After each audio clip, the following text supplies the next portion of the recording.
오늘 시간 내서 와주신 만큼 오늘 강의가 아주 재밌고 여러분에게 뜻깊은 강의가 될 거라고 생각이 듭니다. 제가 이번 책을 기획하면서 여러분한테 좀 하고 싶었던 메시지는 우리가 마케팅이라는 게 굉장히 어렵다고 생각하지만 이 마케팅을 어떻게 쉽게 여러분한테 다가갈 수 있을지 그 부분을 굉장히 고민했고 저의 그 첫 번째 작품이고요. 그래서 이제 여러분이 이제 많이 좀 도움이 되셨으면 좋겠다 이런 생각을 하고 있습니다. 그러면 본격적으로 강연을 시작해 보도록 하겠습니다. 오늘 두 가지 케이스를 말씀드리려고 하는데요. 하나는 런던 베이글 뮤지엄. 아마 젊은 학생분들은 런던 베이글 뮤지엄 아마 갔다 오신 분들도 있을 거고 안국동에 굉장히 핫하게 이런 플레이스로 여러분 갔다 오셨을 거고 두 번째는 이제 불닭볶음면. 이건 아마 다 아실 거예요. 그래서 이 두 가지의 기업 사례가 어떻게 해서 성공을 했는지 오늘은 그 특별한 차별화 전략에 대해서 이야기해 보려고 합니다. 네, 이게 이제 줄인데 저도 여기 갔었거든요. 보통 오픈런이라 그래서 보통 오전에 7시 정도, 7시 정도 가서 굉장히 줄이 길게 서 있고 제가 여기 갔을 때도 9시 정도에 갔었는데 들어간 거는 한 2시, 오후 2시 정도에 제가 들어갔었거든요. 그래서 아직까지도 한 2년 정도 됐는데 아직도 굉장히 유명하고 또 인기 있는 그런 곳입니다. 근데 이제 궁금한 게 베이글 하나를 먹으려고 사람들이 이렇게 줄을 많이 서거든요. 그래서 우리가 제가 생각을 해보는 거죠. 많은 사실 베이글집이 많은데 왜 이렇게 이 런던 베이글 뮤지엄만 이렇게 인기가 있을까라는 고민을 시작하면서 이 케이스를 연구하기 시작했습니다. 자, 여기 이제 매장 아마 안 구하신 분들을 위해서 사진 몇 개를 갖고 왔는데요. 저기 맨 위에 있는 사진은 런던 베이글 뮤지엄의 이제 겉에 있는 외관 사진이고 여기 보시면은 거기서 파는 빵 가게이거든요. 빵들, 베이글들인데요. 아마 첫 번째 그림 보시면 뭔가 이제 굉장히 인테리어에 신경 쓰고 실제로 런던에서 베이글을 마치 파는 것처럼 이렇게 돼 있지만 사실 교수님, 저 미국에서 오셨는데 윤경 교수님 저희 베이글 미국에서 먹나요? 런던에서 먹나요? 미국에서 먹죠. 네, 베이글 원래 미국 음식이거든요. 저도 뉴욕에 있을 때 Eat A 베이글이라고 저도 베이글 많이 먹었던 기억이 났는데 한국에 왔더니 이 베이글을 런던에서 판다고 되어 있더라고요. 그래서 사실 런던에서 가장 유명한 음식은 피쉬칩스라고 제가 영국에서 있었을 때 이 피쉬칩스를 많이 먹었는데 여기 왔더니 런던 뮤지엄 베이글이라고 굉장히 성공적인 인기가 있었습니다. 그래서 보시면 아시겠지만 이제 길 좋은 빵집과는 좀 다르게 뭔가 이색적인 공간을 아마 만들었다고 보시면 될 것 같아요. 네.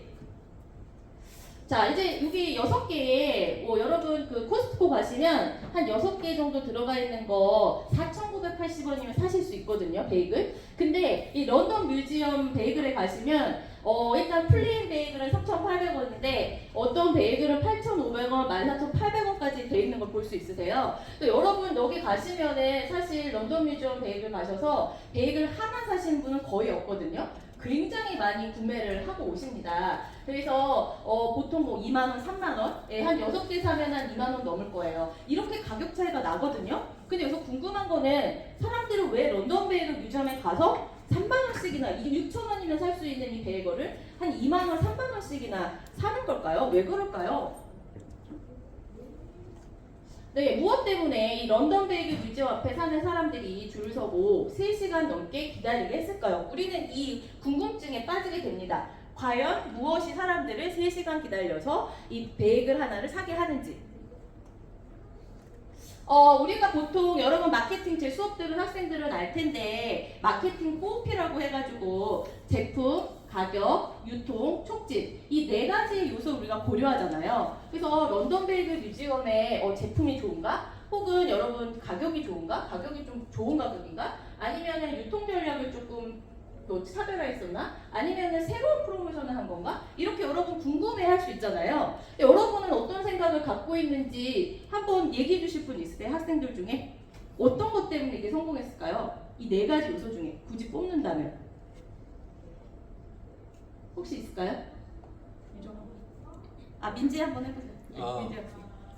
사실 런던 베이글이라는 그 제품이 가격 면에서도 그렇게 메리트가 있는 것도 아니고 제품이라고 해서 기존 뭐 카페에서 파는 베이글보다 그냥 조금 그냥 뭐 대파 크림 베이글인가? 그 제품 말고는 크게 메리트가 있는 게 아니고 유통 과정도 딱히 특별할 건 없는데 아무래도 그 프로모션이 제일 유효하지 않았나 싶습니다. 네, 우리가 전통시장에서의 마케팅, 제품 가격, 유통 촉진 이 네 가지에서 아마 찾을 수 없는 특별한 어떤 그들만의 마케팅 전략이 있어 보이거든요. 그게 한번 뭔지 지금부터 좀 설명드리려고 합니다. 소비자들이 과연 합리적이고 과연 이성적인 판단에 의해서 물건을 구매할까? 여기서 우리는 좀 궁금증이 생기거든요. 베이글 하나에 12,800원을 지불하고 사 먹는다는 것은 언뜻 보기 그렇게 합리적인 결정인 것처럼 보이진 않거든요. 네, 그래서 제가 MZ 세대, 여러분 세대의 인터뷰를 제가 좀 해봤습니다. 자, 제가 몇 분 한번 물어봤는데 이런 이야기들이 있어요. 인스타에 올라온 사진을 보고 와보고 싶어서 왔다. 그 다음에 또 어떤 학생들은 인스타 감성 사진 하나 찍어줘야지 이국에 방문할 이럴 의미가 생긴다. 그 다음에 또 어떤 경우에는 제 친구들이 지난주에 런던 베이글 뮤지엄 다녀왔는데 제가 안 갈 수가 없죠. 저는 꼭 가야 돼요. 예, 이렇게 지금 얘기를 하고 있거든요. 그래서 여기 옆에 사진을 보시면 이게 제가 뭐 얼굴을 좀 잘랐습니다만 인스타 각이라는 거예요. 인스타 각, 그쵸? 그래서 여러분 사진 찍을 때 학생들 보면 인스타 각 좀 살려서 좀 찍어 인스타에 올리게 이런 얘기를 하잖아요. 그래서 이분들이 이 인터뷰 내용을 보시면 베이글이 맛있어서 가는 분도 물론 있으시겠지만 인스타 감성이라든지 그 다음에 사진을 찍는다든지 혹은 내 친구가 갔다 왔기 때문에 나도 가야 돼 라는 이제 얘기들을 우리가 살펴볼 수 있습니다. 그러니까 새로운 세대의 어떤 소비 패턴을 좀 알 수 있는 거죠. 그리고 이들의 목적의 중에 하나가 실제로 여러분 방문하시면 아시겠지만 대부분 사진을 찍어서 바로 인스타에 올리고 좋아요로 확인하는 이런 이제 소비 패턴을 보실 수가 있을 겁니다. 자, 그래서 저는 이런 현상들을 보면서 소비자들이 이제는 좀 달라진 것 같다라는 생각을 합니다. 그러니까 무슨 얘기냐면 빵집에서 빵만 파는 시대는 끝났다는 거죠. 이제 우리가 사업을 할 때 빵을 잘 만들어야지 맛이 좋아야지 잘 팔린다 라는 이런 고정관념은 이제는 좀 깨질 때가 됐다라는 거를 런던 베이글 뮤지엄을 통해서 제가 좀 알게 됐습니다. 자, 여기 보시면 이 기존의 여기 그 영업맨입니다. 여기가 자동차 판매업 같은 거 가시면 새로운 신차를 멋지게 만들어 놓고 영업사원이 이 신차가 오기를 기다립니다. 그렇죠? 그래서 영업사원이 신차를 이제 사게 되면 이게 신차를 소개하면서 손님을 오기를 기다리죠. 이거를 보통 저희 마케팅에서는 스프레이 앤 프레이 전략이라고 해서 일단 물건을 만들어서 뿌려놓은 다음에 기도한다. 손님들이 오기를 기도한다. 굉장히 수동적인 방식의 마케팅 전략들을 주로 사용해 왔습니다.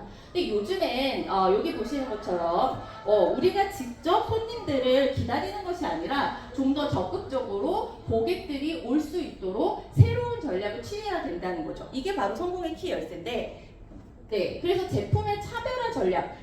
그냥 우리가 생각했을 때 제품을 차별화시켜서 이 제품을 성공시킨다라는 거는 어떤 전통적인 방식이 아까 보셨던 4P의 그런 방식의 차별화 전략은 이제는 조금 리미테이션이 있다는 거고요.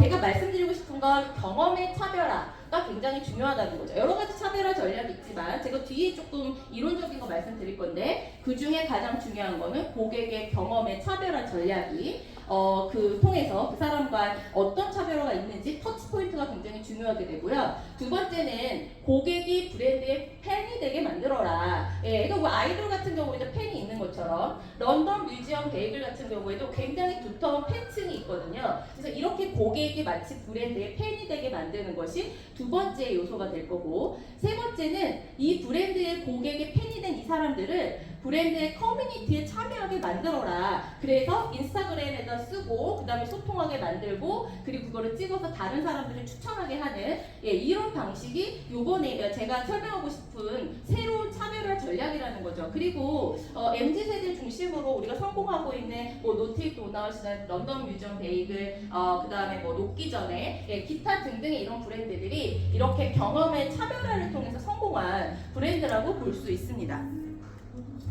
그래서 제가 말씀드리고 싶은 건 이 소비 경험에 대해서 만족감을 극대화시키는 게 굉장히 중요하다는 거죠. 어떻게 보면 4P의 전략보다 어떻게 하면 사람들한테 새로운 경험을 줄 건지 그리고 이 새로운 경험이 어떻게 해서 소비로 이어지게 할 건지가 더 중요한 시점이라고 볼 수 있습니다. 그래서 우리는 제품을 만들기 전에 이 제품이 어떻게 새롭게 만드느냐, 어떻게 차별화를 할 거냐 굉장히 중요하지만 그 전에 생각해야 볼 것은 우리가 새로운 컨텐츠를 이 사람들에게 제공할 때, 소비자한테 제공할 때 어떤 컨텐츠를 줄 거냐. 런던 베이글 뮤지엄처럼 어떤 새로운 이색적인 공간에 경험 이벤트를 줄 거냐. 그리고 내가 마치 런던에 갔다 오지 않았지만 이 런던 베이글 뮤지엄에 갔다 오면 런던에 가까운 것 같은 이런 새로운 경험을 줄 건지, 이 두 가지가 굉장히 중요한 요소라고 저는 분석을 했습니다. 그래서 요즘에 이제 많은 오픈런 같은 거 보면 옛날에 파이브가이즈 같은 경우도 미국에서는 줄을 안 섰거든요. 근데 우리나라에서 굉장히 긴 줄을 서고 있습니다. 그래서 이게 벌써 마케팅의 첫 번째 포인트라고 볼 수 있을 것 같아요. 첫 번째, 빵집에 들어가기 전에 줄을 서는 것부터가 마케팅의 시작인 거죠. 그 사람들이 이것을 궁금하게 하는 게 첫 번째고요. 두 번째는 웨이팅이 걸려있는 사진을 찍어야 됩니다. 웨이팅을 얼마나 이제 줄을 서고 있는지 이거를 한번 봐야 되고, 그 다음에 이제 제품 구매가 이루어집니다. 그러니까 보통 우리가 물건을 사거나 제품 구매를 할 때에는 먼저 제품을 정보를 찾고 인터넷에서, 그리고 나서 우리가 제품을 구매하는데, 지금 마케팅의 패턴은 이렇게 줄을 서게 하고 먼저 사람들을 사람들을 거기에 이렇게 집중하게 하고 웨이팅 사진을 찍어서 인스타그램에 올리고 그리고 제품을 구매하고 하는 이 모든 과정들이 바로 차별화의 시작이라고 볼 수 있겠습니다. 또 이렇게 제품을 구매한 다음에 그 다음에 하는 소비 패턴은 친구들이랑 런던 느낌이 나는 인스타그램 베이글 사진을 찍고, 마지막에는 거기서 끝나는 것이 아니라 그 사진을 공유하면서 다른 사람들에게 내가 경험했던 이 소비의 경험을 다른 사람들에게 소비를 같이 하게 하는 이러한 패턴을 갖고 있다라고 이제 저는 새로운 이런 차별화의 런던 베이글 뮤지엄의 차별화 전략을 진단을 내렸습니다. 그래서 요즘에 여러 가지 이제 마케팅 전략에서 스트래티지가 있는데요. 아까 말했던 전통적인 4P, 그리고 우리 수업 시간에 배웠던 5C, 아마 여러분 학생들 중에 기억하는 학생들 있을 텐데, 예, 그리고 요거 제가 만든 스트래티지인데, 이제 중요한 거는 5A 스트래티지가 중요하다라고 보입니다. 자, 첫 번째는 먼저 aware 단계인데요. 일단 타겟을 인지하는